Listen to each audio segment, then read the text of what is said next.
You must tell George he must walk on tiptoe and not speak, otherwise he will die someday.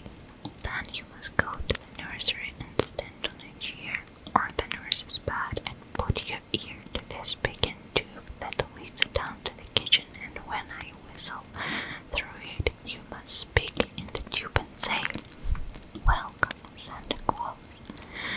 Then I will ask whether it was a trunk you ordered or not. If you say it was, I shall ask you what color you want the trunk to be. Your mama will help you to name a nice color, and then you must tell me every single thing in detail which you want the trunk to contain.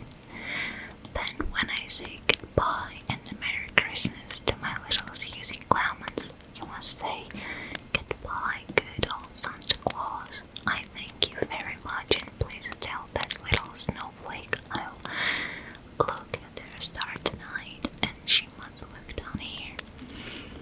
I'll be right in the west bay window, and every fine night I look at her star and say, I know somebody up there and like her too."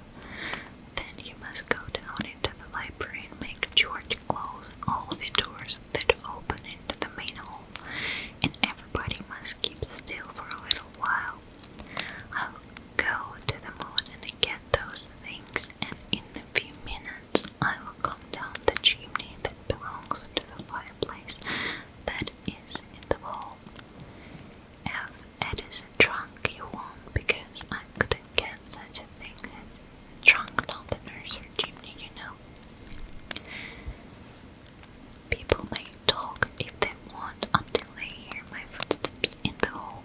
Then you tell them to keep quiet a little while till I go back up the chimney.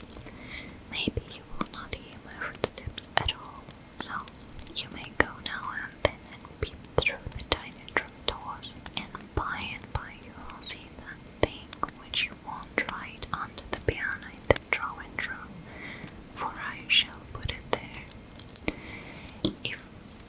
If I should leave any snow in the hall, you must tell George to sweep it into the fireplace, for I haven't time to do such things. George must not use a broom but a rag, else he will die someday. You must watch George and not let him run into danger.